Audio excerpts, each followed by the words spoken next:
My name's Mama June, and sugar, let me tell you something right now. Nothing will show you who your family really is like a funeral and a will reading crammed into the same week. You think you know folks. You think you know what they're made of. Then somebody dies. A lawyer pulls out a manila envelope, and all that Sunday smile kindness just melts right off their faces like cheap frosting on a hot day. This story starts with my granddaughter, Lily, standing on the front porch of her grandma's little brick house in a quiet, modern suburb where every yard looks the same, but every family's drama is different. And bless her heart, she truly believed she was the nothing one in the family, the one who never quite measured up, the extra fork at the table, the one everybody expected to move out of the way when things got important. But that's the thing about nothing, baby. Sometimes nothing is where the real treasure's been hiding all along. The funeral week. The week my friend Eleanor died, it rained in that very specific suburban way. Sidewalks shining, gutters gurgling, but not enough to wash away the way people stared at each other in the church parking lot. Eleanor was grandma to 3 grandkids, but only one of them knew what her coffee mug looked like at 6 in the morning, or how she hummed under her breath when she folded towels. That one was Lily. Lily was 27, wore second-hand cardigans and scuffed flats, and had that permanent apologetic look some good girls get when life's been tap dancing on their backs for too long. She'd moved in with Grandma 2 years earlier after a job that promised growth potential shrank her hours down to nothing, and her roommates decided they were moving in different directions, which turned out to mean without you, babe. The rest of the family, oh, they had opinions, capital O. Her Aunt Denise and Uncle Mark lived 10 minutes away in a big beige house with a 3-car garage, a backyard pool, and a kitchen island big enough to land a plane on. They'd visit Grandma for holidays, sure, swoop in with store-bought pies and loud stories, then swoop back out, leaving the dishes, the leftovers, and the silence behind for Lily to clean up. That whole funeral day, Denise floated around the church like she was hosting an event, not burying her mother.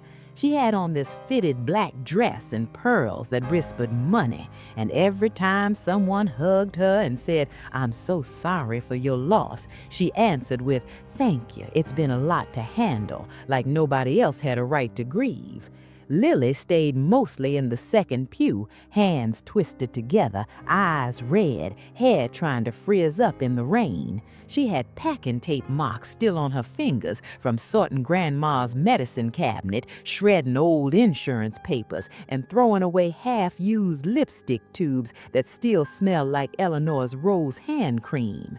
When the choir sang Amazing Grace, she bit her lip so hard she tasted blood, but refused to cry loud. That girl had learned a long time ago that loud emotions made people say words like dramatic and ungrateful.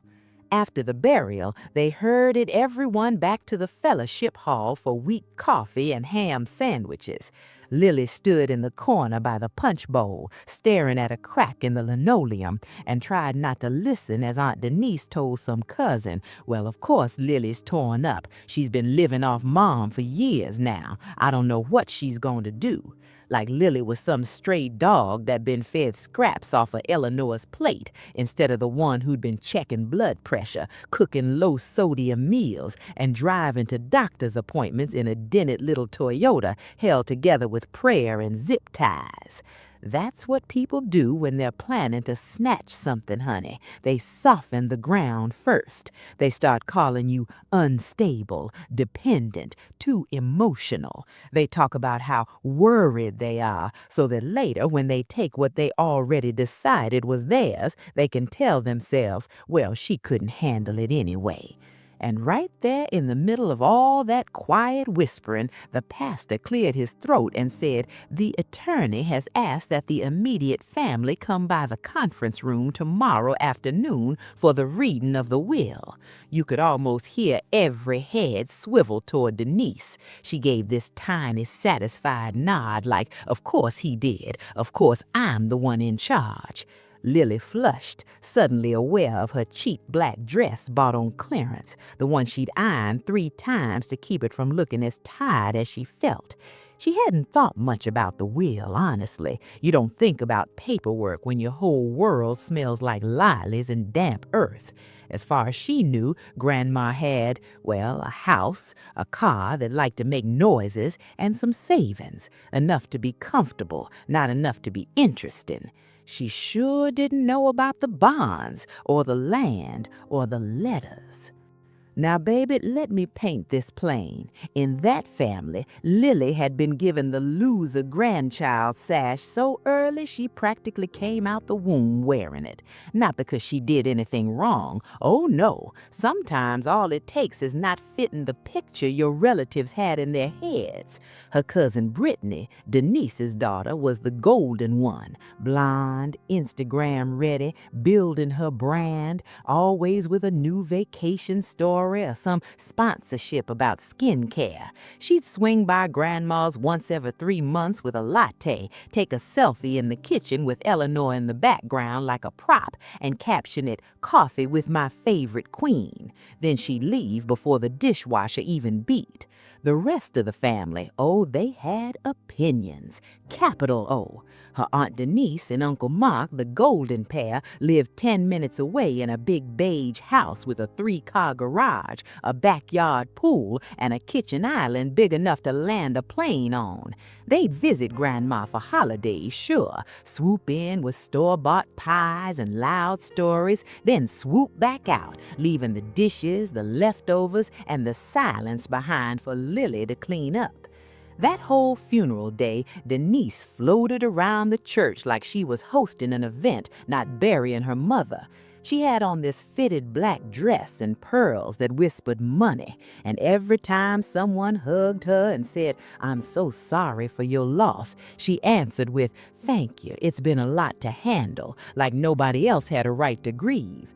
Lily stayed mostly in the second pew, hands twisted together, eyes red, hair trying to frizz up in the rain. She had packing tape marks still on her fenders from sorting Grandma's medicine cabinet, shredding old insurance papers, and throwing away half-used lipstick tubes that still smelled like Eleanor's Woe's hand cream.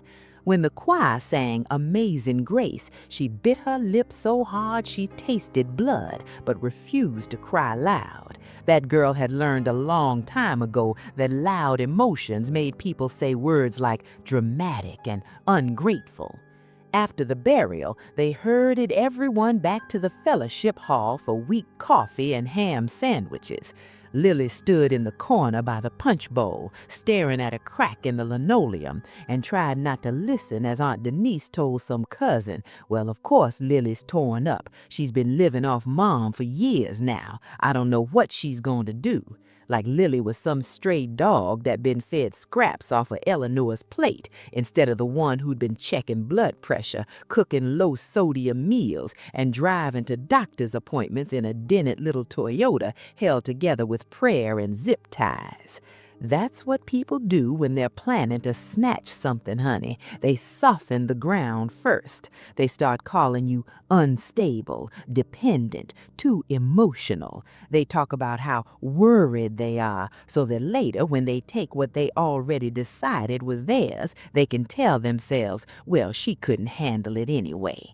And right there in the middle of all that quiet whispering, the pastor cleared his throat and said, "The attorney has asked that the immediate family come by the conference room tomorrow afternoon for the reading of the will."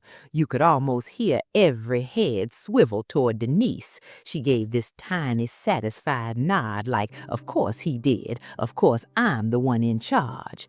Lily flushed, suddenly aware of her cheap black dress bought on clearance, the one she'd ironed 3 times to keep it from looking as tired as she felt. She hadn't thought much about the will, honestly. You don't think about paperwork when your whole world smells like lilies and damp earth.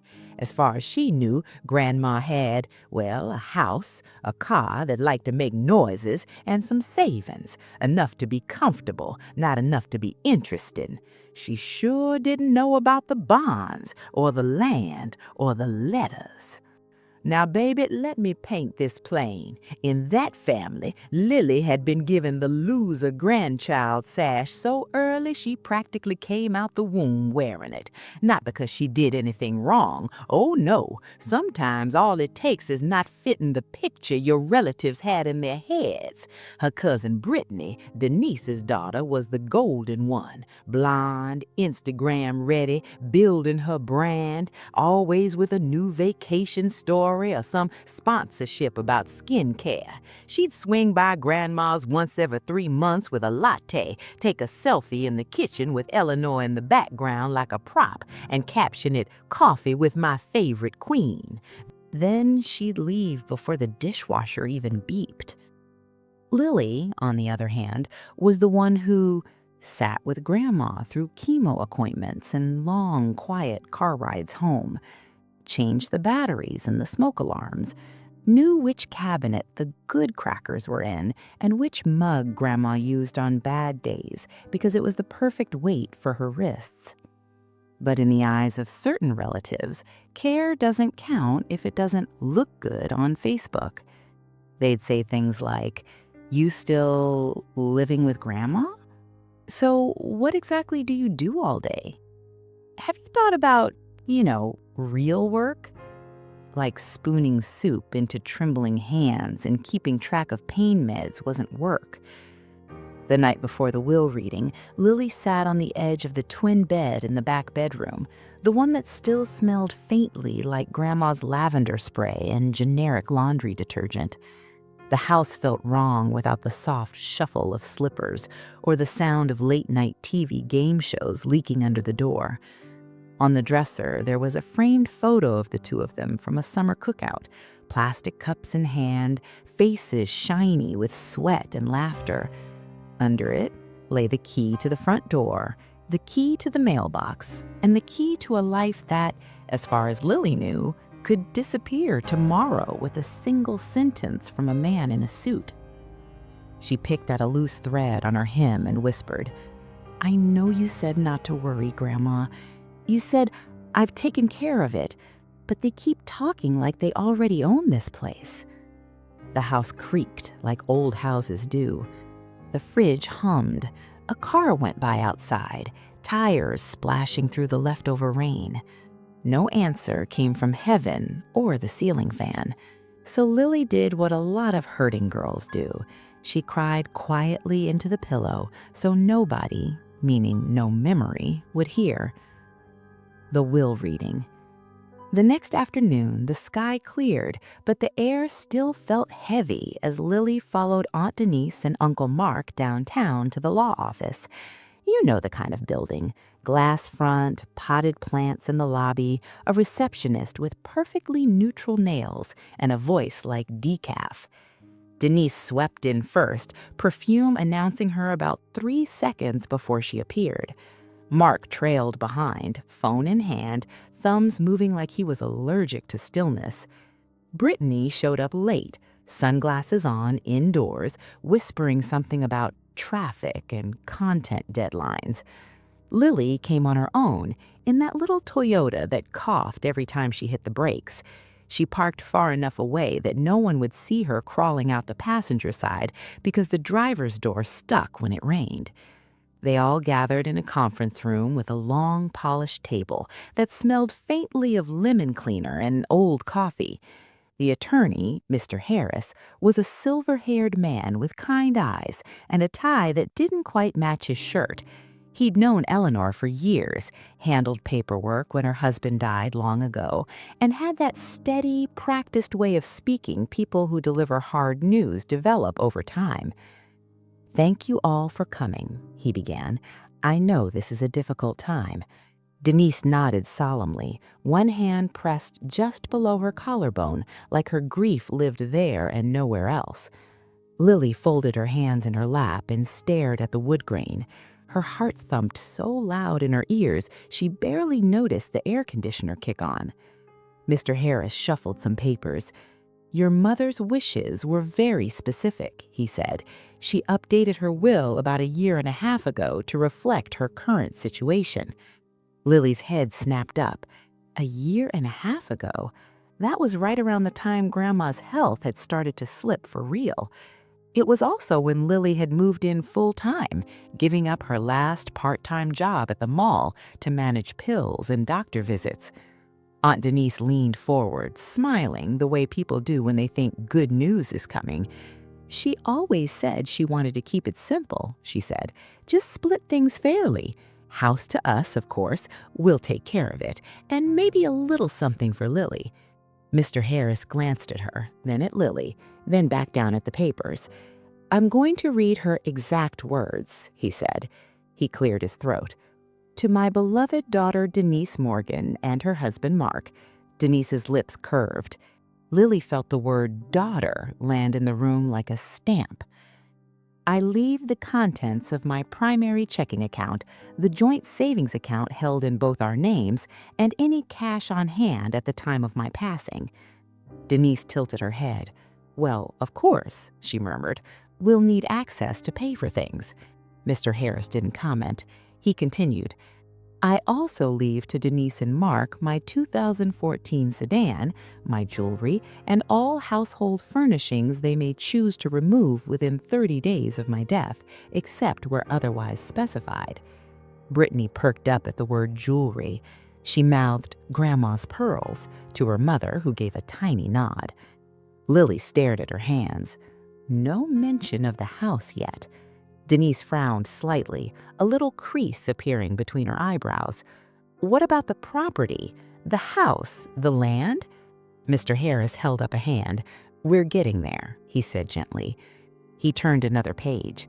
"To my granddaughter Brittany," he read. Brittany flicked her hair back. "Here we go," she whispered under her breath. "I leave my silver charm bracelet and the contents of the top drawer of my bedroom dresser labeled keepsakes." She knows which one I mean. Brittany blinked. "That's it?" she said before she could stop herself. Denise shot him a warning look, the kind that says, "We'll talk about this in the car." Mr. Harris coughed softly, then turned his gaze toward Lily. "And to my granddaughter Lily," he read, "I leave the old cedar trunk in the garage with all its contents and full access to everything stored inside. This bequest is intentional." The room went so quiet you could hear the soft tick of the clock on the wall. Lily felt her face heat up. "The trunk?" she repeated weakly. She knew the one, that ugly, scuffed thing shoved under some shelves in the corner of the garage, half covered with a sheet back when the garage only held holiday decorations and rusting gardening tools. She'd stubbed her toe on it a dozen times hauling in cases of water and bags of cat litter. Denise's mouth fell open. "Wait," she said, "that's it? She gets a trunk?" Her voice had that high, pinched sound now. "What about the house?" Mr. Harris folded his hands. "Yes," he said, "the house, the property, and any investment assets tied to the property are addressed in the next section." He turned another page.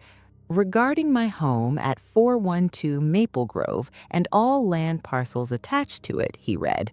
Lily swallowed hard. This was it. Here came the part where she'd be gently asked to find another place, just like folks had been implying all week. "I leave full title ownership to my granddaughter, Lily Walker, to be executed upon my passing, with the stipulation that she may not be forced to vacate, sell, or transfer under pressure from any relative or third party." Denise made a noise like a kettle boiling over. "I'm sorry, what?" she snapped. Mr. Harris looked at her calmly. "Mrs. Morgan, your mother was very clear. The house goes to Lily." But Lily doesn't have the income to maintain it," she said, cheeks flushing. "She doesn't even have a real job." Her eyes flicked toward Lily like she was a child who'd spilled grape juice on a white carpet. Lily sat frozen, words tumbling over each other in her head. The house, the house, the house. She hadn't asked for that. She'd barely dared to hope she could stay in the guest room until she figured something out. Mr. Harris coughed again. "Your mother anticipated these concerns," he said, flipping to another stapled section. "There's an attached letter she asked me to read aloud after the formal bequests." Denise crossed her arms. "Fine," she said, cold now, thin. "Let's hear it." Grandma's letter. He unfolded a single page written in Eleanor's careful cursive, the same handwriting Lily had seen on recipe cards and birthday checks. Just seeing the loops of those letters made Lily's throat close up again. "My dears," the letter began, "if you are hearing this, it means the good Lord has called me home, and you are all about to argue about things that cannot hug you back." Brittany rolled her eyes a tiny bit at that, then checked herself when she realized everyone was looking. "Denise," the letter continued, "you have always been my go-getter girl. You make lists for your lists. You like control. When your father died, you took to organizing casseroles and funeral flower cards because it was the only thing that made sense to you. I see that. I love that. But I also see that sometimes you mistake possession for protection." Denise's jaw tightened. Mark shifted in his seat, suddenly very interested in the table. "You and Mark have done well for yourselves. You have a beautiful home, retirement accounts, and more throw pillows than anyone needs." A quick surprised chuckle bubbled out of Lily despite everything. That sounded exactly like Grandma. "Lily had an easy run of it," the letter said. "She has worked jobs that paid her too little and asked too much.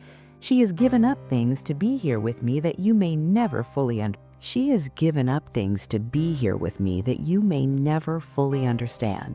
She was here at 3 in the morning when my heart raced. She was here when the doctor called. She was here when I could not get out of bed on my own. She knows which corner of the kitchen floods when it rains and which neighbor will lend a ladder without a fuss." Lily felt tears slip free, hot tracks down her cheeks. No one had ever listed her sacrifices out loud like that before. She hadn't kept score, not really, but hearing someone else, someone who mattered, say, "I saw you," lit something deep and fragile in her chest. "I am leaving her this house because it is more than walls and roof to her," Mr. Harris read. "It is safety, it is continuity, it is the place she learned to make cornbread and where she finally learned to say no." Denise scoffed. "No to what?" she muttered under her breath. "As for the trunk in the garage," the letter said, "Denise, you've always turned your nose up at that ugly old thing. Lily, there are things in there you will need more than anyone else. I trust you to handle them wisely. Do not let anyone bully you out of what is yours. If they try, show them page 7. Mr. Harris glanced up. "Page 7 refers to the legal clause about forced sale," he explained. "Your grandmother included strong language to protect you, Lily." Lily didn't really hear that part. She was stuck back on things in there you will need and the image of that dusty old trunk. "Grandma, what did you do?" she thought. The letter ended with something simple. "Remember, money reveals people's hearts, but it does not create them. Treat each other how you want to remember this day 10 years from now. Love, Mom." When Mr. Harris lowered the paper, the room sat in simmering silence. Greed comes out to play. "Well," Denise said finally, voice bright and brittle, "that was dramatic." She turned to Lily. "Congratulations, I guess. You get the house." Her smile did not reach her eyes. It looked painted on, like the fake fruit in Grandma's old bowl. Lily wiped her cheeks with the back of her hand. "I didn't know. I didn't ask for.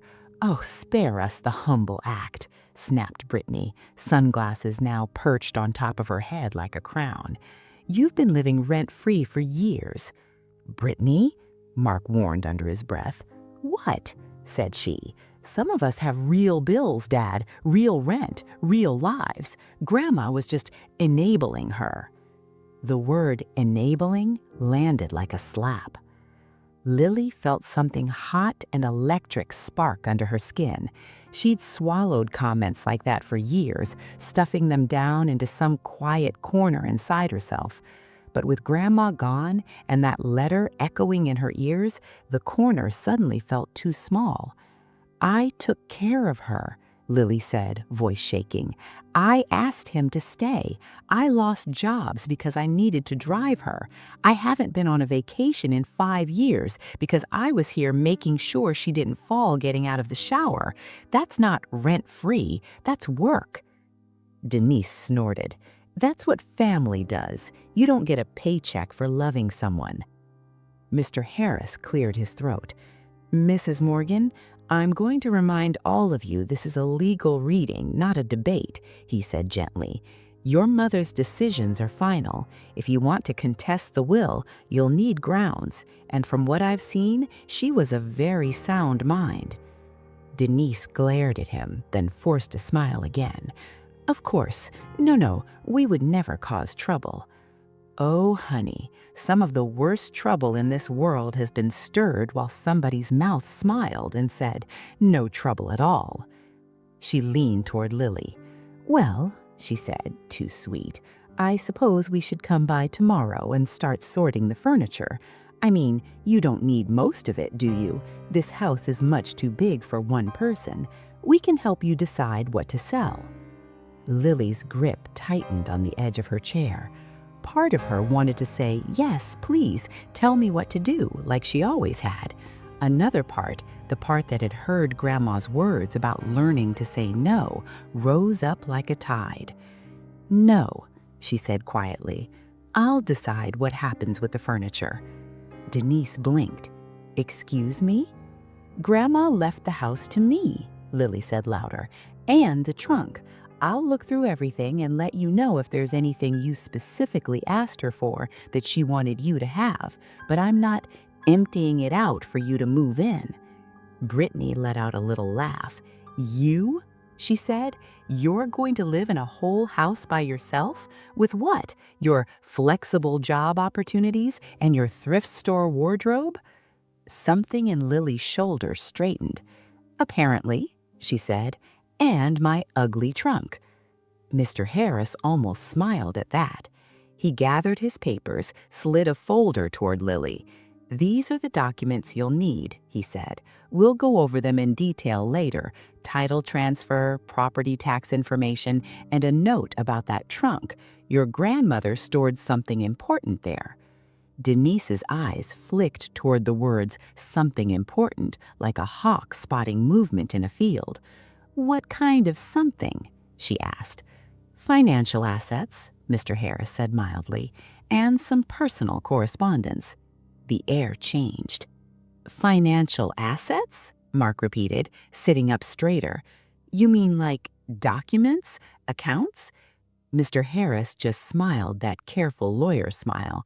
"Lily and I will discuss it," he said, "in private." Denise's lips pressed into a thin line. "Of course," she said, "because she's clearly the only one who matters now." Lily opened her mouth, closed it again.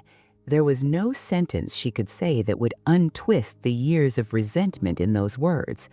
So she gathered her folder, thanked Mr. Harris in a small voice, and left that conference room with knees shaking and a key in her pocket that suddenly felt a whole lot heavier. The ugly trunk.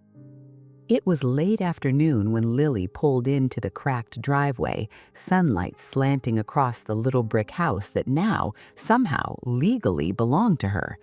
Neighbors' sprinklers hissed quietly up and down the street. Somebody's wind chime tinkled out a broken tune. She unlocked the front door and stepped into the cool, familiar dimness of the living room. For a second, she just stood there, hands still on the knob, listening. No TV, no kitchen radio murmuring oldies, just the ridge, the clock, and the faint buzz of her own pulse. Her eyes drifted toward the hallway where the door to the garage waited, paint chipped from years of grocery bags bumping into it. "The trunk," she whispered. She towed off her flats, walked down the hall barefoot, the wood cool under her feet. When she opened the garage door, the smell hit her first. Motor oil, cardboard, dust, and that peculiar mustiness of things stored just in case and never touched again. Sunlight slanted in from a small high window, catching on plastic bins labeled Christmas and Easter, on a stack of yellowing phone books, on a rusted lawnmower that hadn't started in years. And there, in the far corner, under a shelf sagging with paint cans, sat the trunk. It wasn't pretty, not in the way people mean when they talk about heirlooms.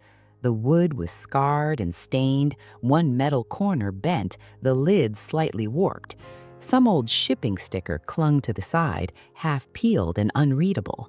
On top sat a folded, dusty floral sheet and a cracked plastic Halloween pumpkin bucket. Lily approached it slowly, heart beating hard. It was ridiculous, she told herself, to feel nervous about a piece of furniture. But there was something about the way Grandma had mentioned it in that letter. "Do not let anyone bully you out of what is yours. Look at the trunk," that made the air feel thick. She moved the sheet, set the bucket aside, and crouched in front of the old brass latch. Her knees popped. Her palms left little print marks in the dust. For a second, she just rested her fingers on the metal. "I don't know what you've done," she whispered to the empty garage, "but I really hope it's not just baby clothes and old magazines." The latch stuck. Of course it did. She jiggled it, muttered, "Come on," jiggled harder. Finally, with a little protesting squeal, it flipped up. She lifted the lid. A puff of air whooshed out that smelled of old paper, cedar, and thyme. Inside, everything was neat. That alone made her eyes sting. Grandma was tidy even in hiding. On top lay an envelope with her name written in that same looping cursive, Lily. She swallowed, slid her thumb under the flap, and unfolded the note inside. "By the time you read this, Freckles, I will be dancing with your grandpa again." Lily laughed and sobbed all at once. Grandma called her Freckles since she was 5 and covered in sunspots from running through the sprinkler. "You are probably sitting on the garage floor making that scrunchy face you make when you are nervous. Relax your shoulders, unclench your jaw, breathe." She did without thinking. Her shoulders dropped an inch. Her tongue unclinched from the roof of her mouth. "There are 3 kinds of things in this trunk," Grandma had written. "Memories, money, and truth. You will need all 3. Take your time.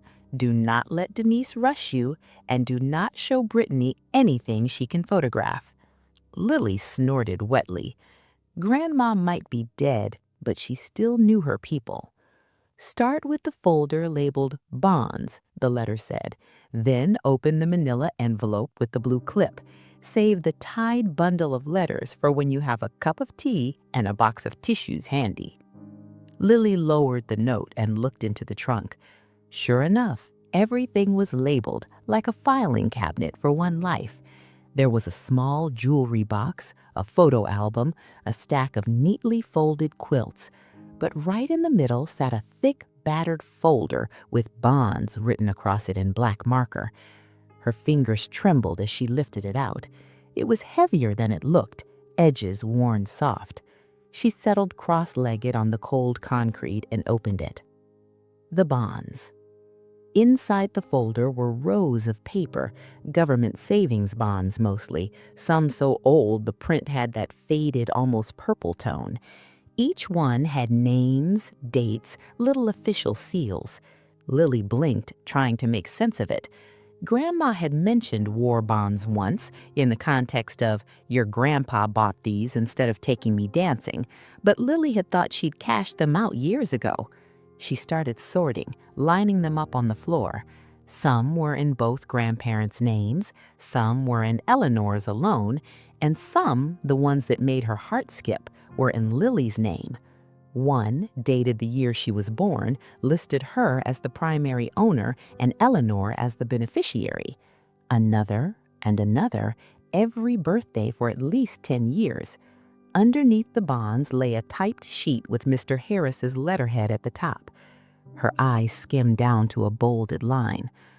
Approximate current value of all attached bonds combined is... The number made her dizzy. It wasn't billionaire money, it wasn't buy an island money, but to a girl who'd been counting change at the grocery store, it was life-changing money, decent house or business starting money, debt-killing, breathe-for-once money. Her first instinct, embarrassingly, was panic. "I don't know how to handle this," she whispered. "I don't know what to do with bonds.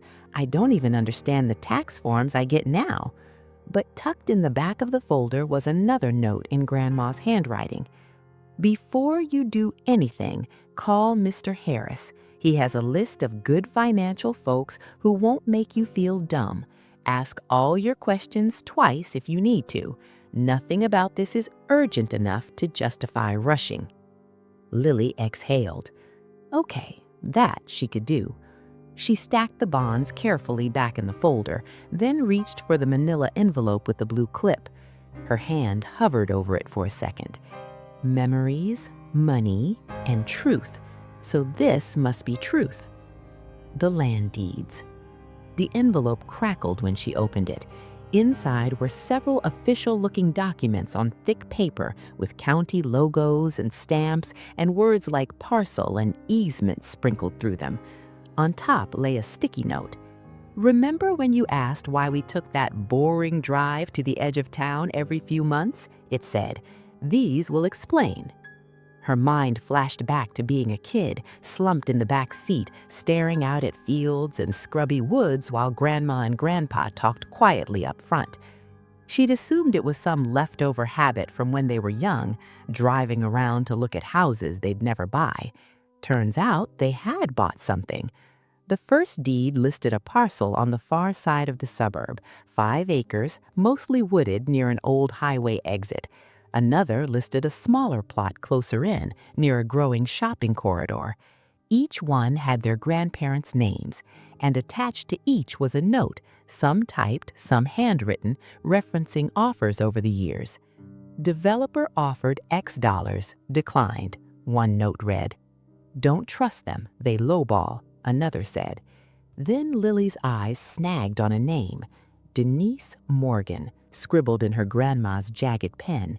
She read, "Denise says it's wasted potential to let land sit, tried to talk us into selling cheap and putting the money into Mark's friend's investment scheme, said she'd handle the paperwork for us."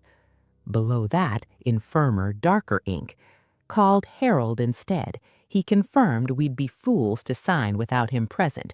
Told Denise we lost the documents. Must keep originals in the trunk." Lily's stomach lurched. Old conversations floated back, Denise joking about those useless lots, complaining that her parents were sitting on a gold mine and doing nothing with it, and Mark bragging about some big deal that fell through because old people are stubborn. She flipped to another deed. This one had a letter clipped to it from a commercial real estate company, recent. "Dear Mrs. Walker, as discussed, we are prepared to renew our offer to purchase your parcel at..." And there was another number that made her head swim.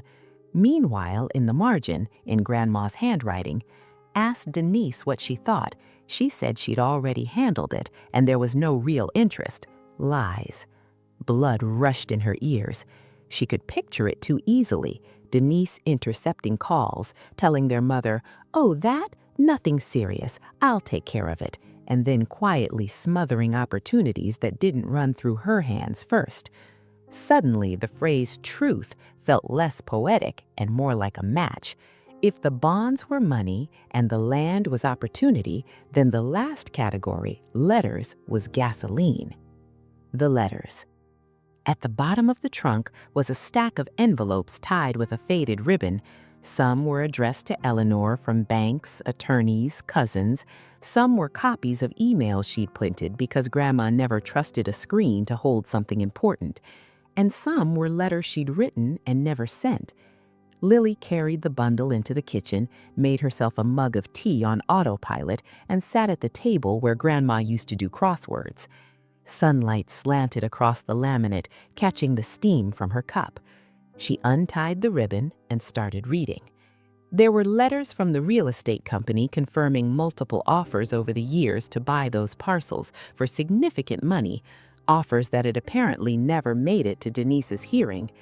Then there were printed emails between Grandma and Mr. Harris about updating the will once Lily moved in, where Eleanor talked plainly about her worry that Denise saw everything in terms of leverage and assets. Then there was a letter written in shaky script addressed simply, "To whoever needs to see the truth." Lily's fingers tightened. She smoothed the paper and began. It was dated about 6 months earlier. In it, Grandma detailed a conversation where Denise had come over to talk finances, bringing spreadsheets and a fake gentle tone. She wrote, "She suggested I put the house in her name for legal simplicity. She said Lily would be better off in an apartment eventually, that the house was too much responsibility for her. She promised she'd look after her, meaning in her tone, give her crumbs when she felt generous." Eleanor described how she'd felt her hands shake, how her chest had burned. She wrote, "How dare she? How dare she treat my Lily like a stray cat to be fed or kicked at as she pleases?" She called Harold the next morning and changed everything. "In case anyone ever accuses Lily of manipulating me," the letter ended, "let this stand. It was Denise who tried to sign things out from under me. I may be old, but I am not foolish, and I am very tired of pretending not to see greed when it lives at my own table." Lily pressed the letter to her chest. Her heart hurt in a new way, not just from loss, but from the knowledge that Grandma had been carrying this weight alone, choosing to keep the peace in front while writing the truth in secret. There were more letters, notes about Denise borrowing money that never came back, about helping with taxes that nearly cost Eleanor a penalty until Mr. Harris fixed it, and about Brittany bragging that this whole place will be mine someday while scrolling through listings for apartments in bigger cities. Piece by piece, a picture formed. Denise hadn't just been careless, she'd been actively trying to reroute Grandma's life's work into her own hands. And Grandma, old but not naive, had quietly outplayed her. At the very bottom of the stack was one more letter sealed with "For Denise and Mark if needed" written on it. Lily hesitated. This one wasn't meant for her, except apparently if things went the way Eleanor suspected. She slid a fingernail under the edge and opened it. It was short. "Denise, if you are reading this, it means you have pushed too far. I love you, but I will not reward your dishonesty. Lily knows everything now. Show her the respect I asked you to show her while I was alive. Do not make me ashamed of you in front of my own lawyer. Mom." Lily stared at the words, "Lily knows everything now." She did, and now she had a choice about what to do with it. Pressure at the door. That choice didn't stay hypothetical for long. The very next morning, someone banged on the front door so hard the picture frames rattled. Lily jumped, sloshing coffee onto the table. Her stomach flipped. She knew that knock. She opened the door to find Denise on the porch, sunglasses already on despite the cloudy sky. Mark standing behind her looking like he'd rather be anywhere else. "Morning," Denise said, pushing past before Lily could invite her in. "We need to talk." She marched straight into the living room, the click of her heels loud on the hardwood. She stopped dead when she saw the folder from the trunk open on the coffee table, papers spread out. "What's all this?" she demanded. "Grandma's trunk," Lily said, closing the door softly and following. "She left it to me." Denise's gaze flicked over the documents, sharp and hungry. "Bonds," she said, plucking one up. "Deeds?" Her eyes widened for a half second before she masked it. "Well now, isn't that interesting?" Mark hovered near the doorway, hands shoved in his pockets. "Denise," he murmured, "we said we'd just talk about—" She waved him off. "We will," she said. "This is part of it."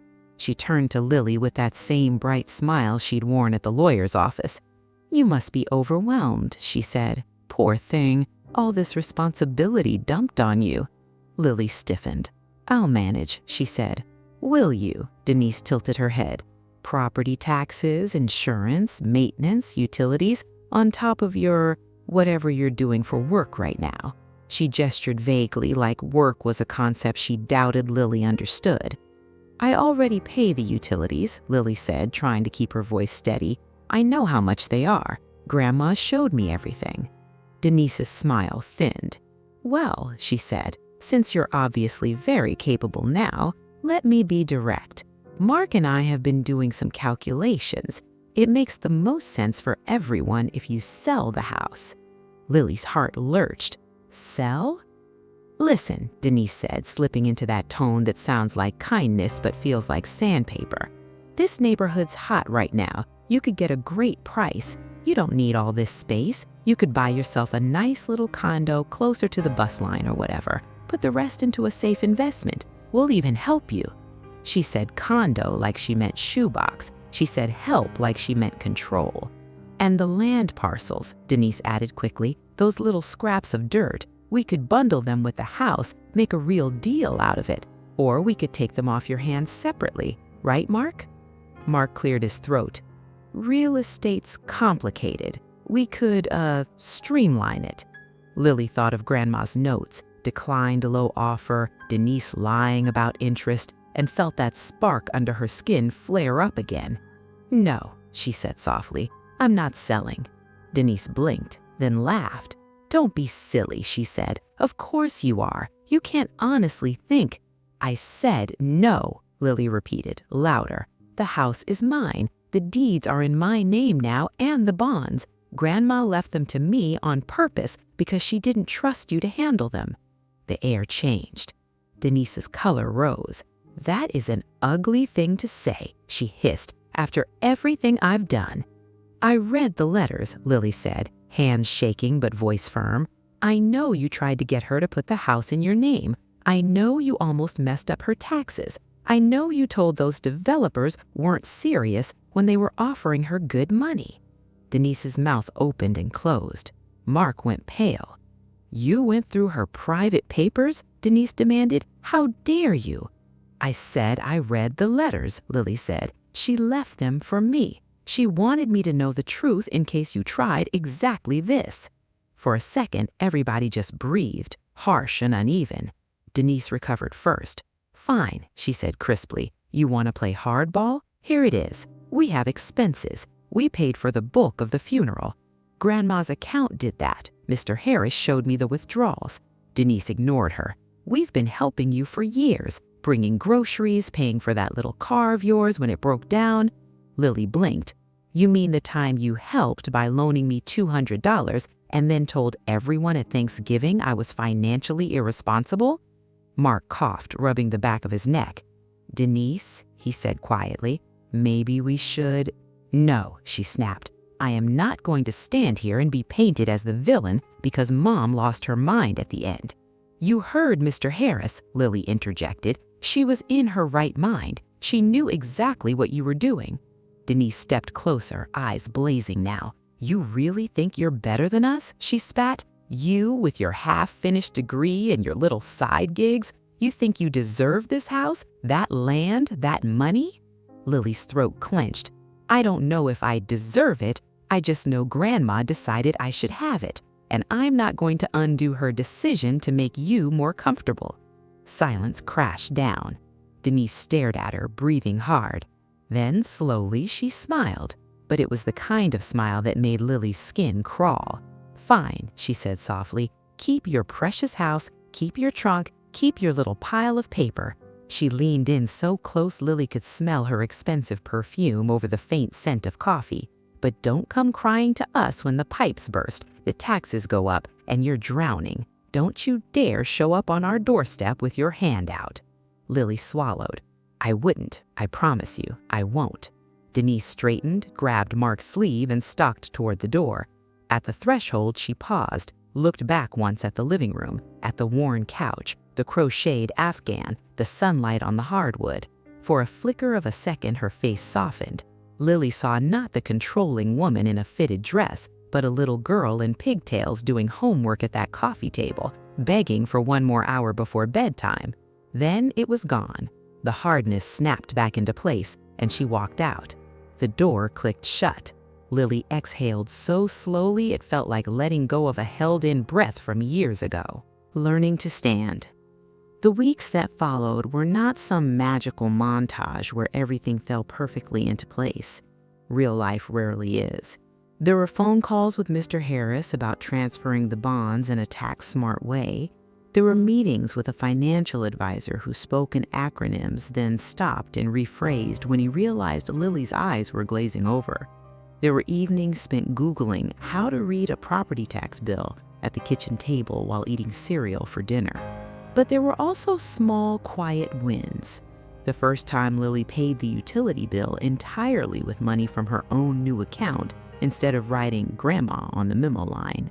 The afternoon she mowed the front yard herself, sweating in the sun, neighbors waving as they walked dogs past, and realized no one could tell her not to.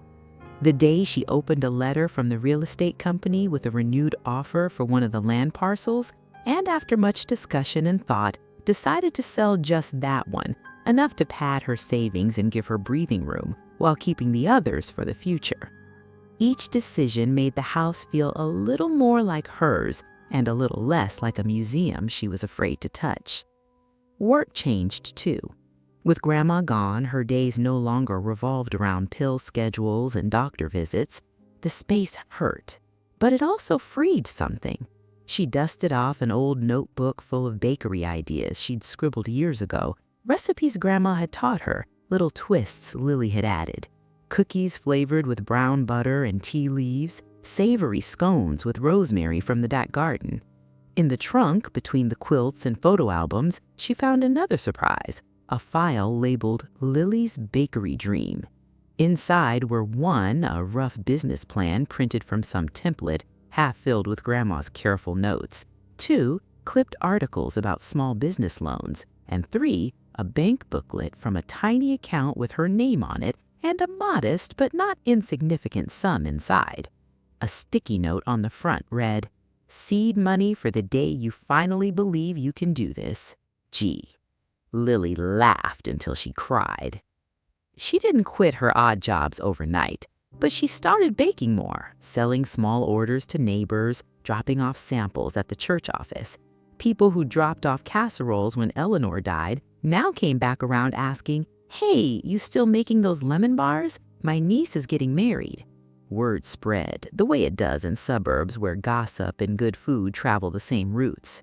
When a little storefront near the library came up for lease, a former dry cleaner with good parking and big windows, Lily felt her heart lurch. She took a walk there one evening, stood at the glass, and imagined a sign, freckles and flour.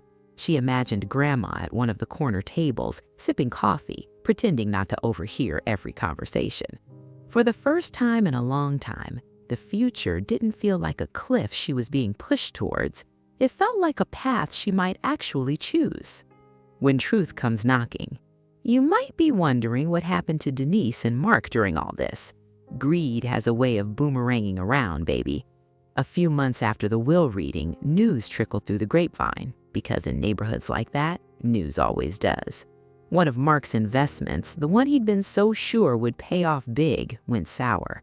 An unexpected medical bill hit. The property taxes on their mini mansion climbed. One night, scrolling through her social media, Lily saw a photo Brittany posted of their living room emptied out, captioned, "New chapter loading." Aunt Denise's house went on the market. A smaller, more modest place came into view across town. Lily didn't gloat, but she did remember Grandma's words, "Money reveals hearts." Then one Saturday morning, as she was kneading dough on the kitchen counter, there was a knock at the door. Not the pounding from before, a tentative, polite tap. She wiped her hands, heart picking up, and opened it. Denise stood there, looking different, less polished, tired. the expensive highlights grown out a bit, lines deeper around her eyes. Mark hovered a few steps back like he wasn't sure if he was invited into this scene. "Hey," Denise said. Her voice sounded rough. "Can we talk?" Lily hesitated, then stepped aside. "Sure," she said slowly. "Come in." They sat at the kitchen table. Lily's mixing bowl sat between them, dough rising under a towel. The house smelt like yeast and sugar, and the faint ghost of Grandma's perfume clinging to the curtains. For a long moment, nobody spoke. Denise stared at the wood grain, just like Lily had at the lawyer's office. Finally, she took a breath. "I'm not here to ask you for money," she said. "I know I don't have that right." Lily's shoulders loosened a fraction. "Okay," she said. She swallowed. "We had to sell the house." Lily nodded. "I heard," she said quietly. "We're renting now," Denise went on, bitter humor tugging at her mouth. "Can you imagine me renting at my age?" Lily thought of the words she could say, about how renting wasn't a moral failure, about how lots of people lived that way and did just fine. But she knew this wasn't really about real estate. "I was angry," Denise said abruptly, "at you, at Mom, at everyone. It felt like I was being punished." Lily folded her hands, waited. She could feel Grandma in the room somehow, leaning back in her chair, eyebrows raised in that way that meant, well? But then, Denise continued, voice tightening, "I found some of her old Christmas cards, the ones where she wrote those silly long notes about what everyone was doing." She let out a short, shaky laugh. "You know the kind. Lily made the best biscuits this year. We're so proud, all that." Lily smiled despite herself. "Yeah," she said. "She wrote about you," Denise said, "about how you stayed with her after that fall in the bathroom, how you slept on the floor by her bed when she was scared at night." Her eyes shone. "She never wrote about me like that, not in years." Lily's chest ached. "I don't think that means she loved you less," she said softly. "It just means you weren't here." Denise flinched like the words physically struck her. "I know," she whispered. "I know. I told myself I was too busy providing. I told myself you liked being here, that you needed something to do. I told myself Grandma would live forever, so there'd always be time. And then there wasn't." Silence stretched. The oven ticked as it preheated. A car drove by slowly outside, bass thudding faintly. "Mom left you the house," Denise said finally, looking Lily in the eye, "and the trunk, and the money, and all the things I thought were supposed to be mine because I was the responsible one." She gave a brittle little smile. "Turns out I wasn't very responsible at all." Lily swallowed. "She left you things too, her jewelry, the accounts, the car. You're not empty-handed." "I know," Denise said. "It's not about the stuff anymore, really. It's about knowing she didn't trust me, that she had to write letters about me to her lawyer." She looked away. "That hurts." Lily thought of the letter in her dress drawer, the one labeled, "For Denise and Mark if needed," of "I love you, but I will not reward your dishonesty." "She wanted you to be better," Lily said quietly. "Not punished, just honest." Denise's eyes brimmed. "For what it's worth," she said thickly, "I am sorry for trying to push you out, for acting like you were less." Lily's throat tightened. She'd imagined apologies before, dreamed up scenarios where Denise came crawling, where she got to toss out unforgiving lines like, "too late." But in real life, the angry monologue dried up. All she felt was tired and, surprisingly, a little free. "Thank you," she said simply. "I appreciate that." They sat there, two women at a kitchen table that had seen both of them as children, as sulking teenagers, as grown-ups pretending they had it all figured out. "Do you hate me?" Denise asked, bitterly audible. Lily thought about it. There was resentment, yes, hurt, memories that would always sting, the way Denise had talked about her like a burden, the way Brittany had sneered. But hate? No, she was too tired to carry that. "I don't," Lily said. "I don't trust you yet, but I don't hate you." Denise nodded, tears spilling over. "That's fair," she whispered. They talked a little more, about practical things mostly, about Brittany moving to a smaller city apartment, about Mark picking up extra work, about how weird it felt for all of them to have holidays spread between different addresses now. As they left, Denise paused in the doorway. "If you ever need help with the house, with repairs or paperwork, call me.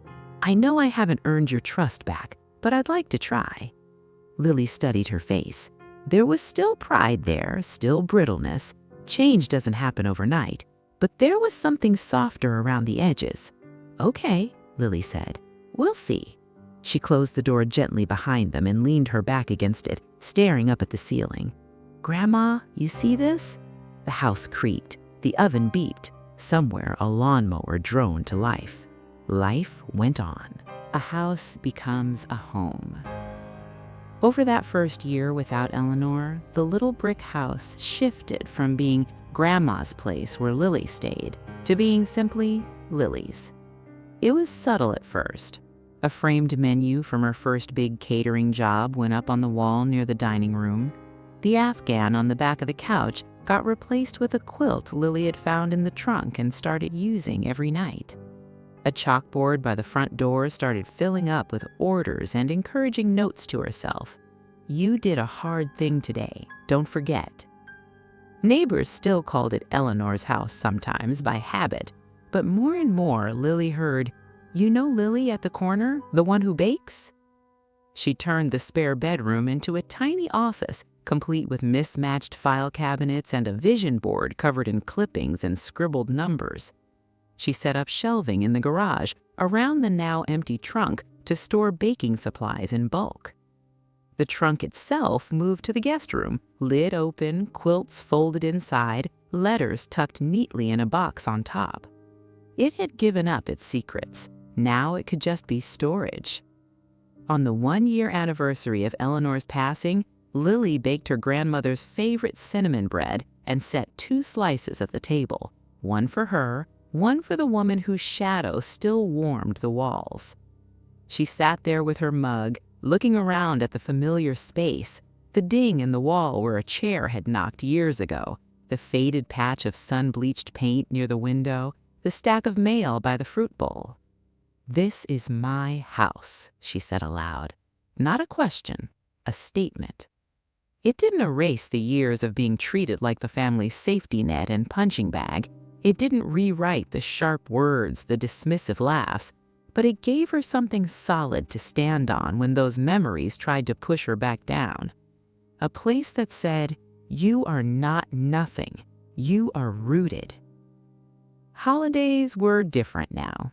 Some years Denise hosted Thanksgiving in their smaller rental, the table a little more crowded, the decorations a little less magazine perfect.